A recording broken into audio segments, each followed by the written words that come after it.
되었으면 참 좋겠습니다. 8월 첫 주입니다. 7월도 하나님의 은혜로 살았습니다. 이달도 하나님 주시는 은혜로 살아갈 줄로 믿습니다. 자, 첫 주마다 우리 하는 것 있잖아요. 우리 교회 사명선언 같이 한번 나눌까요? 상항중앙장로교회는 하나님의 영광을 위하여 하나님께 예배드리며 사랑으로 교제하며 예수님의 제자가 되어 삶으로 복음을 전파하는 하나님의 백성입니다. 아멘. 우분투라고 하는 말이 있어요. 남아프리카 줄루족들이 사용하는 인사말이랍니다. 당신이 있기에 제가 있습니다 라고 하는 멋진 뜻을 담고 있는 인사말이랍니다. 내가 소중한 만큼 당신도 소중합니다 라고 하는 그런 의미를 전하는 인사이죠.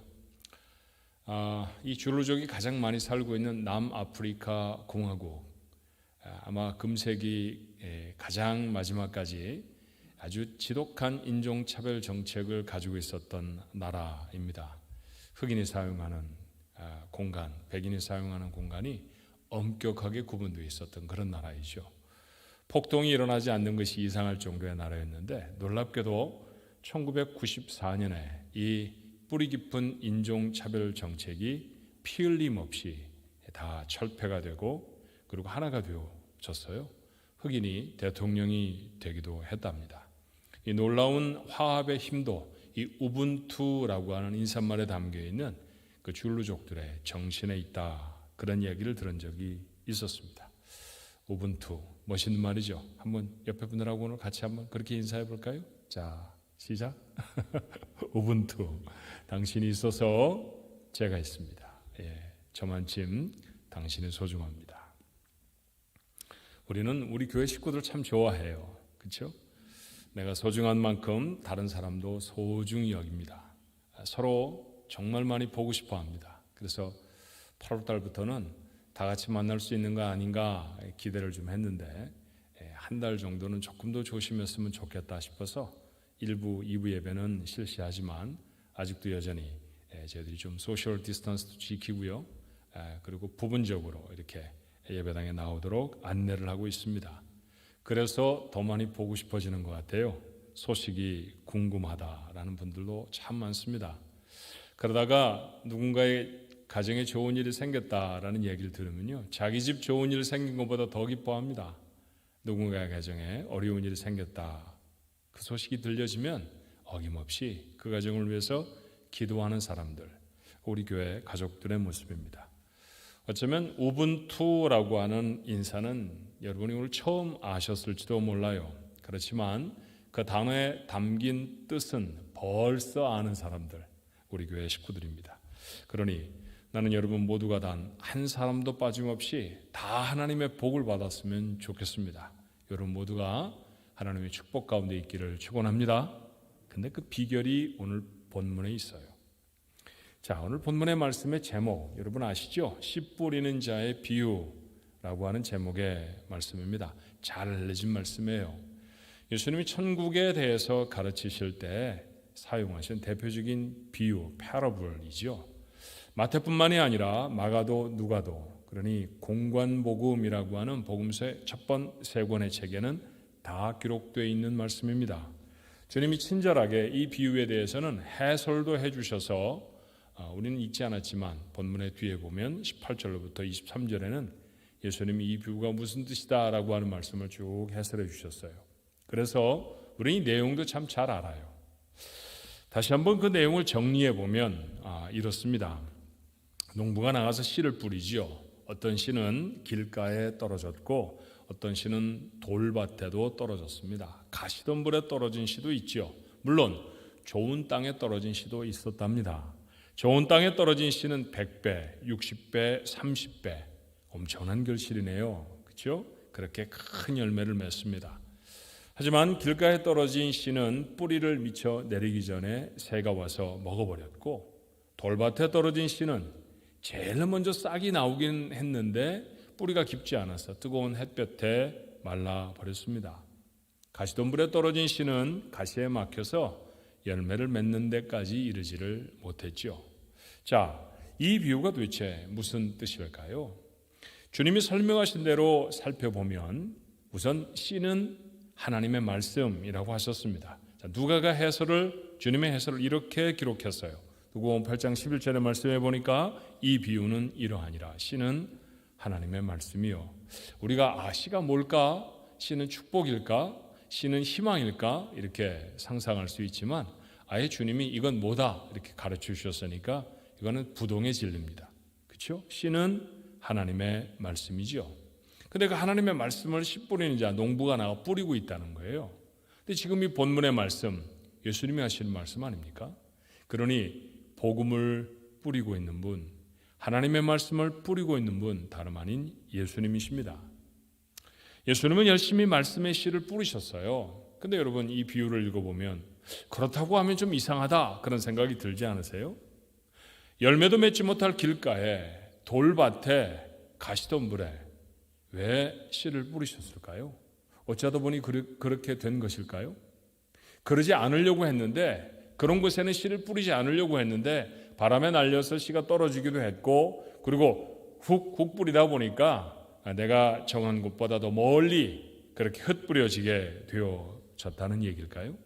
만약 이 일을 우리가 했다고 하면 우리 같은 사람이 씨를 뿌리는 것이라고 했다고 하면 우리는 그런 실수 좀 할 수 있습니다. 뿌려지지 않아야 할 곳에 씨를 뿌리는 실수를 우리는 할 수가 있죠.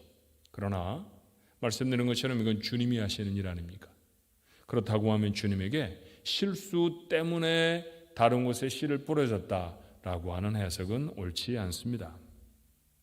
누가 보아도 길가는 풍성한 열매를 맺기 위해 씨를 뿌릴 곳은 아니죠.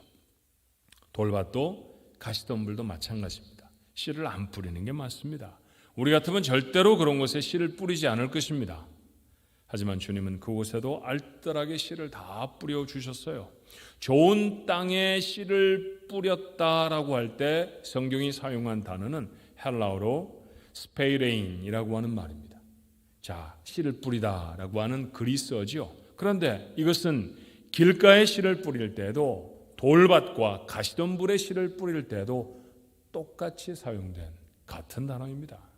그러니까 이런 말씀이죠. 주님은 좋은 밭에 씨를 뿌리시는 것과 같은 심정으로 돌밭에도 그리고 길가에도 가시덤불에도 씨를 뿌렸다라고 하는 말씀이에요. 이 말씀을 읽으며 저는 이것이 차별이 없는 주님의 은혜로 읽혀졌습니다. 정말 주님은 아무도 차별하지 않으시고 천국 복음을 전해 주셨던 것 아닙니까? 지금 이 말씀을 듣고 있는 사람들 중에는 예수님을 앞으로 십자가에 못 박을 바리새 사람들도 있었고요. 은 30의 예수를 팔아넘길 가롯 유다도 있었습니다. 너희들은 듣지 마라. 손으로 귀를 막아야 된다. 아니면 잠깐 좀 떠나 있으렴. 그렇게 말씀하신 게 아닙니다. 그들 모두가 있는 곳에서 차별이 없이 그들에게 말씀을 전합니다. 돌짝밭 같은 사람에게도 그리고 가시덤불 같은 마음을 가지고 있는 사람에게도 주님은 모두 다 말씀을 뿌려주셨습니다. 사실 이와 같은 진리가 비유로 설명되어졌다는 것도 그런 의미죠. 비유는 사실 쉬운 이야기예요. 아주 법률적인 용어들을 동원해서 논리적으로 설명하면 지식이 어느 정도 있는 사람에게는 이해하기가 쉬울지 몰라도 배움이 없는 사람은 참 알아듣기가 어려웠을 것입니다. 그러나 어린아이에서부터 노년에 이르도록 배웠던 배우지 못했던 모두가 다 이해할 수 있는 마치 우리의 주변에 일어나는 이야기, 옛날 이야기 그런 것들과 같이 비유로 이 말씀들을 풀어주셨다고 하면 그렇게 쉬운 말씀으로 이야기하셨다고 하면 뜻은 자명하죠. 모두가 다 알아들으라고 쉬운 말씀으로 하셨을 것입니다. 모두가 다 알아듣고 모두가 다 그 말씀에 좋은 반응을 하도록 주님은 그렇게 말씀을 전하신 것이죠. 여기에 예수님의 기대가 있습니다. 무엇일까요? 네 개의 밭에는 모두 같은 씨가 뿌려졌습니다. 길가에 뿌려진 씨가 다르고 좋은 밭에 뿌려진 씨가 다른 것이 아닙니다. 좋은 밭에 뿌려진 씨나 길가나 돌짝밭이나 가시덤불에 뿌려진 씨는 모두가 다 똑같은 씨였습니다. 우리는 압니다. 좋은 밭에 떨어진 씨가 결국은 100배의 결실을 맺었다는 사실을 말이죠. 그렇다고 하면 이 씨앗은 100배로 결실할 능력을 품은 씨앗 아닙니까? 무한한 생명력, 잠재력을 품은 기적의 씨앗입니다. 주님은 모두에게 같은 이 씨앗을 뿌려주셨습니다. 씨를 뿌리는 자의 기대가 뭘까요? 저거는 그냥 버리는 씨앗, 그러고 뿌리는 사람이 있겠습니까? 아닙니다. 아무도 없습니다. 예수님이 말씀하셔서 그 당시에나 지금이나 똑같은 기대를 갖습니다. 100배의 결실입니다. 그렇습니다. 그것이 바로 씨를 뿌리는 사람의 기대입니다. 풍성한 열매를 기대하며 씨 뿌리는 자는 씨를 뿌리죠. 성경은 그 말씀에 씨앗이 떨어진 자리에 얼마나 놀라운 일이 일어났는지를 계속해서 증거합니다. 38년 된 병자를 기억하시나요? 여러분, 3년 8개월이 아닙니다. 38년입니다. 짧은 세월이라고 말할 수 있는 분이 계실까요? 없죠. 그 긴 세월 동안 알아 있습니다. 얼마나 많은 의사들을 찾아갔을까요? 얼마나 병이 나을 수 있다라고 하는 희망에 자기의 모든 것을 걸었던 때들이 많았겠습니까? 그렇지만 아무 소용이 없었습니다. 그렇게 38년이 지났다고 하면 이제 희망은 다 소진되어져 버렸을 것입니다. 그런 그에게 주님은 이렇게 말씀하시죠. 요한복음 5장 8절의 말씀이에요. 예수께서 이르시되 일어나 내 자리를 들고 걸어가라. 너무 쉽잖아요. 무슨 약을 때 맞춰 먹어라, 석 달쯤 먹으면 나을 것이다, 이런 얘기가 아니었습니다. 우리가 보통은 어떤 질병을 가지고 있어서 의사를 찾아가면 의사로부터 받게 되어지는 그런 그 병을 고칠 수 있는 방법들이 그런 거죠. 이 약을 드릴 테니까 때 맞춰 꼭 잡수십시오. 절대로 빼먹어서는 안 됩니다. 얼마만큼의 기간 동안은 반드시 먹어야 합니다. 그래야 병이 보통 낫지 않습니까? 좀 더 심한 병이라고 하면 수술 때 오르기도 해야 하고요. 더 복잡하고 더 어려운 치료를 받기도 해야 합니다. 그렇지만 38년이나 된 이 깊은 병자에게 주님이 하신 말씀은 일어나라. 그리고 이제까지 내가 누웠던 침상을 가지고 걸어가라 라고 하는 것이었습니다. 너무나 간단하고 너무나 짧은 말씀이었죠. 하지만 그 말씀을 가슴에 담았더니 이런 일이 생깁니다. 요한복음 5장 9절이죠. 그 사람이 곧 나아서 자리를 들고 걸어가니라. 기가 막힌 말씀입니다. 아무렇지도 않게 던진 것 같은 말씀인데, 그죠? 옆에 사람이 들었다고 해도 주의를 끌지도 못할 그런 말씀이었는데, 그런데 병자는 그 말씀을 자기 마음에 담았던 모양입니다. 그렇게 그의 가슴에 심겨졌더니 38년이나 그를 붙들고 있었던 병의 족쇄가 끊어집니다. 일어설 수 있었습니다. 건강을 회복합니다. 병만 나았나요? 그렇지 않죠. 죽은 지 나흘이나 되었다고 하면 죽은 다음에 나흘이 되었습니다. 그러면 그 시신은 이미 무덤 속에 있을 것이고요. 중동 지방의 더운 날씨에 시신은 이미 부패했을 것입니다. 자, 장내에 막바지니까 그 무덤 주변에는 사람들이 있었을 것이고요. 그리고 스멀스멀 무덤 바깥으로 새어나오는 시신이 부패하는 냄새를 이미 사람들이 다 맡고 있습니다. 그런 무덤 앞에 서서 주님이 하신 말씀 기억하시죠? 나사로야 나오너라. 나사로의 집 대문 앞에서 집 청소를 하고 있던 나사로를 부르신 것이 아니었습니다. 나사로는 이미 죽었고요. 몸은 부패해 썩어가고 있습니다. 그의 몸은 지금 무덤 안에 있습니다. 그러나 그를 향해 주께서 간단하게 말씀하시죠. 명료하게 말씀하십니다. 나사로야 나오너라. 결과도 아시나요? 요한복음 11장 44절입니다. 죽은 자가 수족을 배로 동인 채로 나오는데 그 얼굴은 수건에 쌓였더라. 장사를 지낸 그대로의 모습이었습니다. 그런데 하나 달라졌죠. 장사를 지날 때 그의 얼굴을 보자기로 덮고 몸에 수의를 입혔을 때 그는 죽은 자였습니다. 그런데 지금은 같은 옷을 입고 있지만 여전히 얼굴에는 보자기를 덮고 있지만 살아났습니다. 아무도 깨트릴 수 없었던 것 같았던 죽음의 문제, 주님의 말씀이 떨어진 곳에 해결이 됩니다. 죽은 사람만이 아니었죠. 때때로 사람들이 살아있어도 죽은 것보다 못한 참혹한 인생을 사는 경우가 있습니다. 사마리아 여인이 아마 그러지 않았나 싶어요. 5번이나 남편에게 버림을 받은 여자. 그래서 지금은 어쩔 수 없이 누군가에게 기생해서 생존해가는 비참한 인생. 동네 사람들이라고 하면 애도 어른도 다 손가락질하는 사람, 숨을 쉬는데 살아있는 것 같지 않았을 것입니다. 그런데 그가 주님을 만납니다. 아니, 더 정확하게 표현하자고 하면 주님이 그를 찾아가셨죠. 그리고 잠시 동안 말씀을 나누셨습니다. 긴 시간이 아니었습니다. 반나절 아닙니다. 1시간, 아니 그것보다도 짧았을 것입니다. 잠깐의 이야기입니다. 그런데 잠깐 동안 나누었던 주님의 말씀, 그 말씀을 들었더니 여인의 가슴이 터질 것 같습니다. 물동이를 우물에 버려두고 동네에 쫓아 들어가 소리를 질렀습니다. 이분이 메시아인 것 같습니다. 내가 한 일을 다 아십니다. 와서 보십시오. 사실 그 여자가 무슨 일을 하고 있는지는 동네 사람들도 다 압니다. 새로울 거라고 아무것도 없는 이야기죠. 결국 그런 얘기를 외치고 동네방네 쫓아다녀도 옛날 같았으면, 전 같았으면 아무도 귀를 기울이지 않을 소리입니다. 여인은 동네에서 그런 여자였죠. 근데 이번엔 달랐습니다. 요한복음 4장 30절이죠. 그들이 동네에서 나와 예수께로 오더라. 한 번도 그렇게 누군가를 이끌어낼 수 있는 말을 해본 적이 없습니다. 한 번도 누군가의 주목을 그렇게 받아본 적이 없습니다. 한 번도 의미 있고 중요한 일을 자신의 인생 속에 해본 적이 없는 것 같았던 인생이었습니다. 그런데 주님의 말씀을 마음에 담고 나니 그의 인생은 달라집니다. 기적이죠. 38년의 해묵은 병을 고치는 것도, 죽음의 생명이 다시 부어지는 사건도, 부끄럽던 삶이 거룩하고 자랑스러운 인생이 되는 것도 주님의 말씀이 뿌려진 자리에서 일어난 일이었습니다. 말씀 한마디가 일으킨 100배의 기적, 100배의 열매 아닙니까?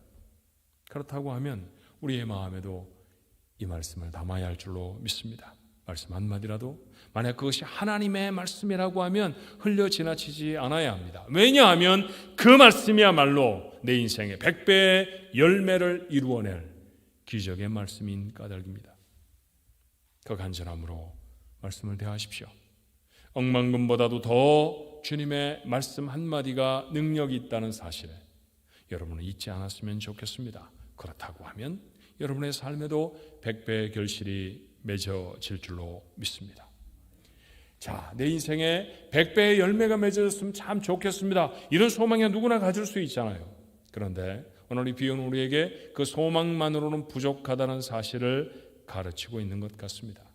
우리의 결단은 보다 더 구체적이어야 하고요, 조금 더 실제적이어야 할 필요가 있습니다. 자, 예수님의 비유에 등장하는 밭은 4가지 밭이었지요.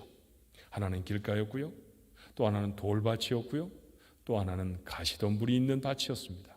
마지막 밭은 좋은 밭이었습니다. 이렇게 4가지 밭을 주님은 차례차례 말씀하십니다. 하지만 굳이 2그룹으로 나눈다고 하면 사실은 2종류의 밭밖에 없는 것 아닙니까? 하나의 밭에는 열매를 아무리 씨를 뿌려도 맺을 수 없는 밭, 그런 밭들의 종류가 있었고요. 또 한 종류의 밭은 열매를 받아 놀라운 씨앗을 받아 놀라운 열매를 이루어내는 그런 밭이었습니다. 열매를 맺는 밭과 그렇지 못한 밭, 오늘 이 2가지 밭에 주목해 볼까요? 밭이란 무엇일까요? 오늘 이 말씀을 나누며 이 말씀을 생각해 보면, 주님이 가르치신 말씀을 곰곰 읽어보면 다름이 아니라 말씀을 받는 사람들의 마음의 상태에 대한 이야기입니다. 자, 주님이 말씀하셨는데 그 말씀을 잘 이해를 했느냐 못했느냐, 알아들었느냐 못 알아들었느냐 라고 하는 문제가 아닙니다. 그 들은 말씀에 순종을 하느냐 아니냐, 내가 순종을 결단하느냐 아니면 결단하지 않느냐의 내 태도의 문제입니다.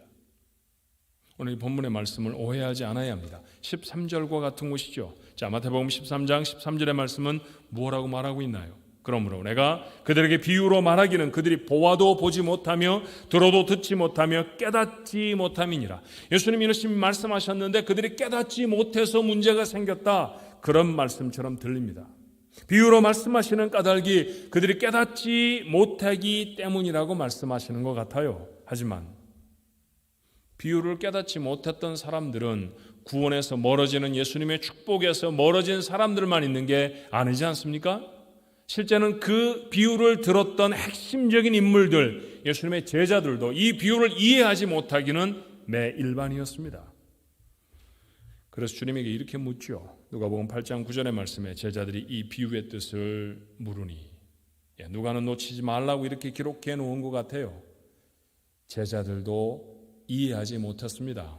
제자들도 이 비유를 정확하게 깨달았던 사람들은 아니었습니다. 자, 깨닫지 못한 사람들에게 그러니 너희는 복 못 받아 그러고 미루어 버리셨나요? 아니었습니다. 주님은 이해하지 못하는 제자들에게 자세하게 이 비유에 대해 설명을 해 주셨죠. 그러니 주님이 오늘 본문을 통해서 인용하신 이사야의 예언, 그것을 뜻을 다시 새겨서 말해보면 듣기는 들어도 깨달으려고 하지 않고 보기는 보아도 알려고 하지 않는 마음, 그 마음을 가리키는 것입니다. 듣는다고 그 말이 무슨 얘기인지 안다고 다 마음이 따라가는 건 아니잖아요. 여러분의 삶에서 그런 경우는 얼마나 많이 경험하고 계십니까? 예수님이 천국에 대한 말씀을 합니다. 그 말씀을 사람들이 다 알아듣습니다. 그러나 알아들었다고 해서 그 말씀에 모두 다 선한 반응을 했던 것은 아니라는 것이죠. 사실 제자들도 모두가 다 그랬던 것은 아닙니다. 가룟 유다와 같은 사람도 있었으니까요. 하지만 그러나 그 제자들의 대부분은 주님의 말씀을 따르려고 했던 사람들이었습니다. 따르려는 중심이 있었다고 하면 예수님은 그들에게 이해하지 못하는 것 책임지우지 않으시죠. 다시 가르쳐 주시고 또다시 가르쳐 주십니다. 그러니 오늘 이 말씀은 이해가 아니라 태도의 문제라고 하는 사실을 우리에게 분명히 가르치고 있는 건 아닙니까? 자, 다시 한번 두 사건을 비교해 보십시다. 한 부자 청년이 예수님에게 하루는 찾아왔죠. 어떻게 하면 영생을 얻느냐고 질문을 합니다. 어떻게 하면 돈을 많이 법니까? 어떻게 하면 좋은 여인을 만날까요? 어떻게 하면 멋지고 기가 막힌 모습으로 세상을 살아갈 수 있을까요? 이런 세속적이고 천박한 질문을 했던 것이 아니었습니다. 어떻게 하면 영생을 얻을 수 있습니까? 질문이 참 수준 있지 않습니까? 질문에 영성이 배어 있지 않나요? 자, 주변에 모여있던 사람들도 깜짝 놀랄 만한 그런 수준 높은 질문이었습니다. 그에게 예수님의 대답은 계명을 다 지키면 된다, 그렇게 말씀하셨어요. 그랬더니 청년의 대답이 놀랍습니다. 다 지켰습니다. 율법을 다 지켰다고 서슴없이 말하는 사람 거의 없었습니다. 그런데 이 부자 청년은 부자였음에도 불구하고 그에게 주어진 율법, 그 계명들을 다 지켰다는 것이죠. 선한 삶을 사는 사람임에 틀림이 없습니다. 그런 그에게 주님이 다시 하신 말씀을 이렇게 기록하죠. 마태복음 19장 21절의 말씀이에요. 예수께서 이르시되 내가 온전하고자 할진대 가서 내 소유를 팔아 가난한 자들에게 주라. 그리하면 하늘에서 보화가 내게 있으리라. 그리고 와서 나를 따르라. 사실은 주님은 이 말씀을 하시고 싶었을 거예요. 한 번도 구원받기 위해 계명을 지켜야 한다, 이런 말씀을 하신 적은 없죠. 결국 이 결론을 이끌어내기 위해서 나를 따라라 라고 하는 결론을 그에게 가르쳐 주시기 위해서 주님은 어쩌면 징검다리처럼 율법을 사용하셨는지 모릅니다. 자, 나를 따라라. 얼마나 중요한 도전일까요? 아무에게나 주어지는 말씀 아니잖아요. 그런데 이 귀한 말씀을 들었던 청년은 어떻게 했을까요? 다음 절 22절은 이렇게 말합니다. 그 청년이 재물이 많음으로 이 말씀을 듣고 근심하며 가니라. 착한 사람이었습니다. 율법을 잘 지키는 사람이었습니다. 선한 사람이었습니다. 수준 있는 사람이었습니다. 그런데 그의 마음은 옥토와는 거리가 멀었던 것 같습니다. 주의 말씀을 듣고 자신이 가졌던 부유함을 내려놓기가 마땅치 않았죠. 그래서 그는 주님을 따르는 일을 포기합니다. 말씀을 들었지만 그 말씀대로 살 마음은 없었다는 거예요.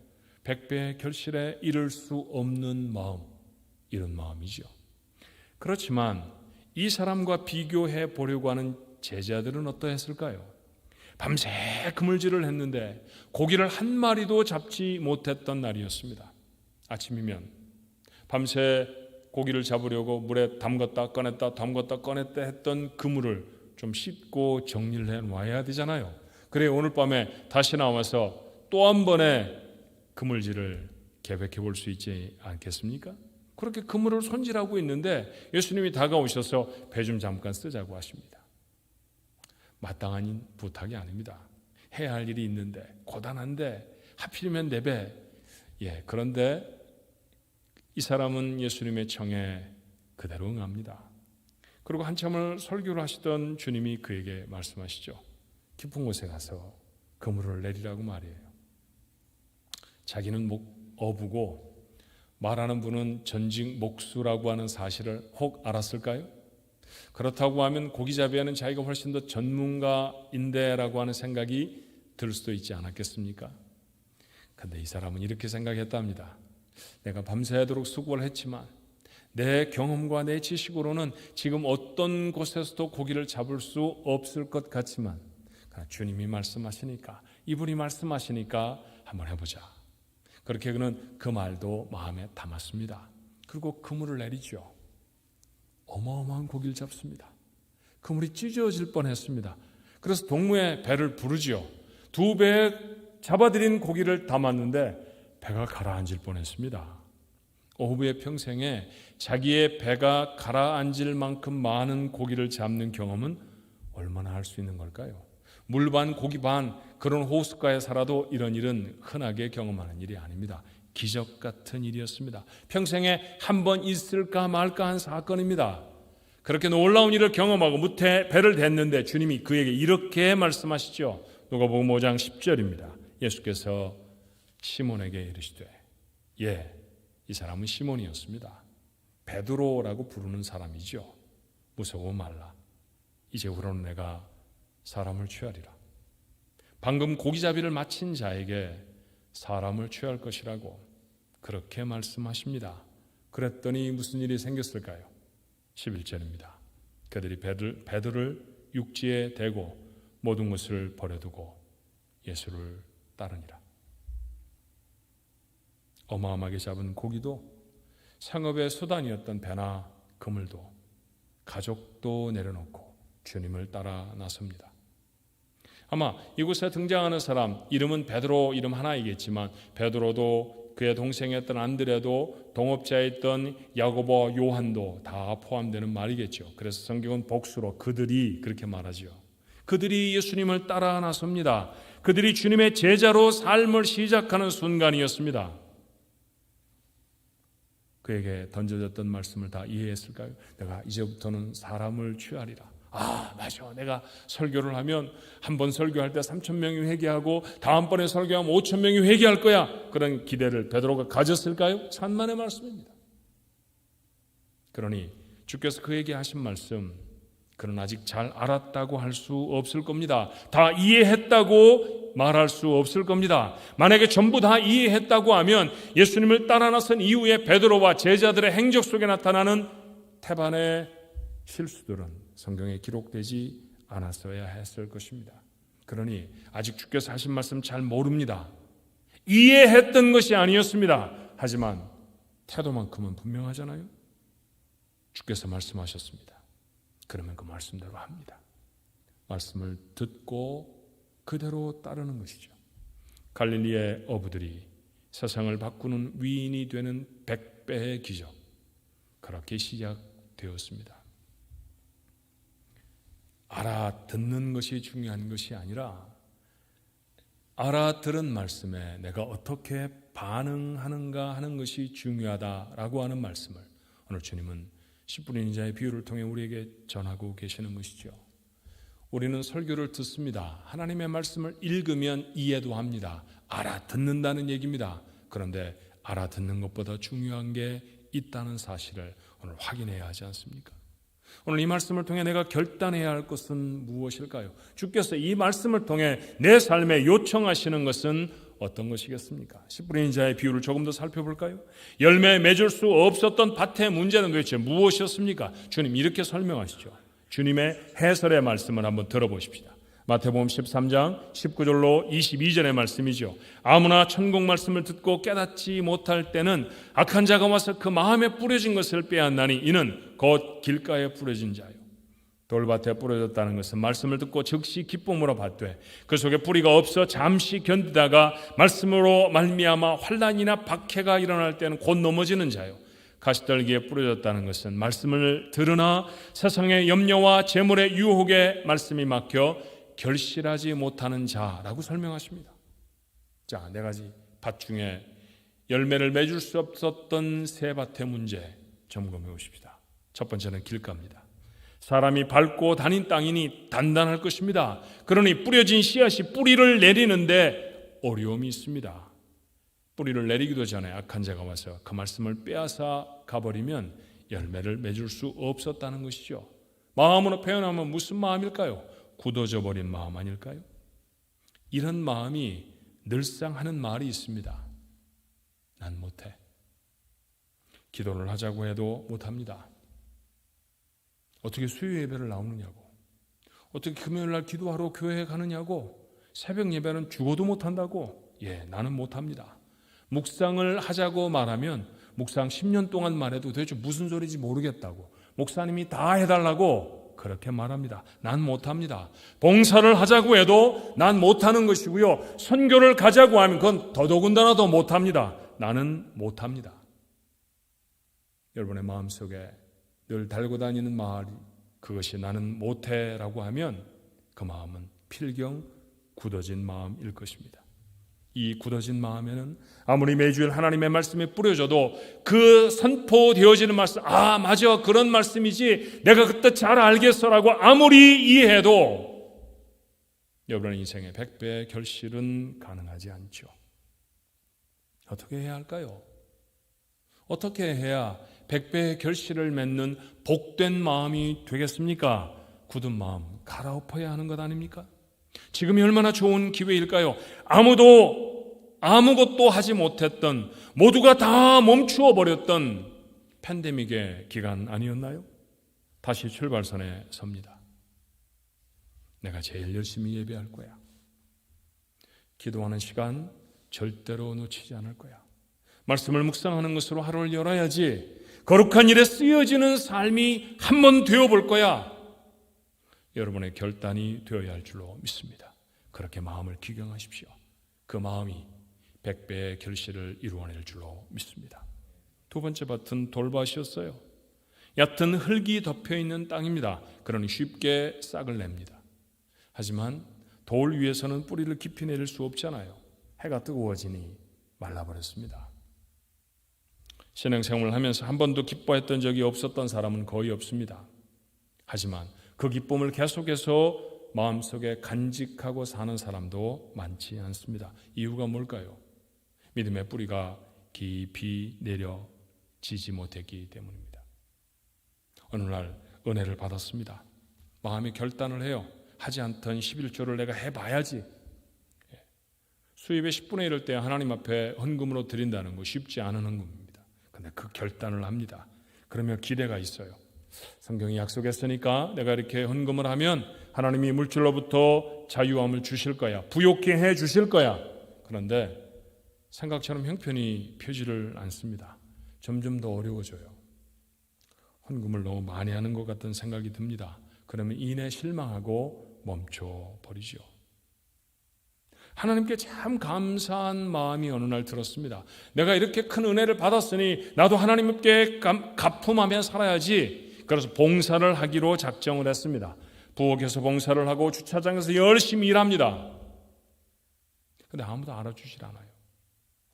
처음엔 좀 수고했다는 말도 몇 번 하더니 시간이 좀 지나니까 되면 그냥 지나갑니다. 의뢰 그 사람이 거기서 그 일하는 사람처럼 사람들이 생각하는 것 같습니다. 심지어 어떤 사람은 국이 짜다고 하고요. 어떤 사람은 아주 공손하게 저쪽에다 좀 차를 주차해 주십시오라고 말하는데 콧방귀만 핑 낍니다.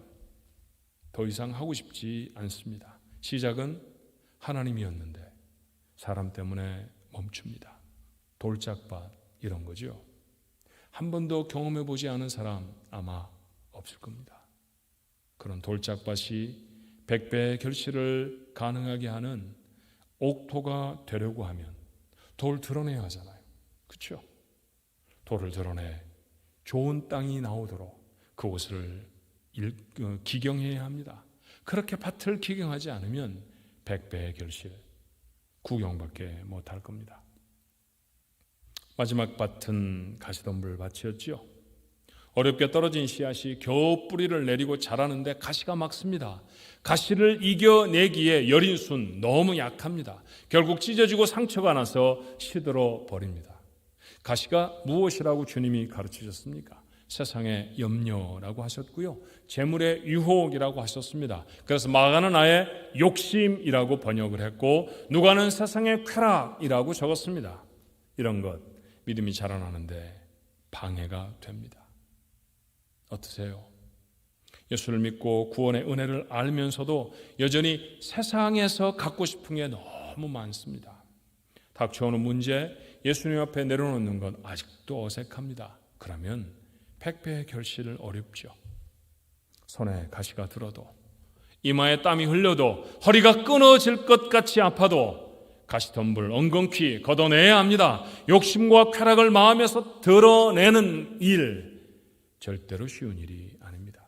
하지만 그렇게 해야 풍성한 열매, 그것이 가능해지는 좋은 밭이 되는 줄로 믿습니다. 설교의 서두가 그랬죠.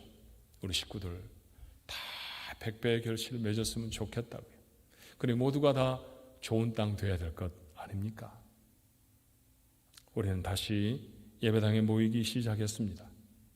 지금은 부분적으로 몇몇 목장들이 1부, 2부로 나눠서 예배를 드리지만 얼마 길지 않아서 우리는 모두가 다 이전처럼 함께 모여 예배할 것입니다. 또 다른 시작이죠. 또 다른 시작에 여러분의 마음의 결단도 좀 새로워져야 하지 않습니까? 길가처럼 굳어진 마음을 다시 갈아내고 돌짝밭을 기경하고 가시와 엉겅퀴를 걷어내십시오.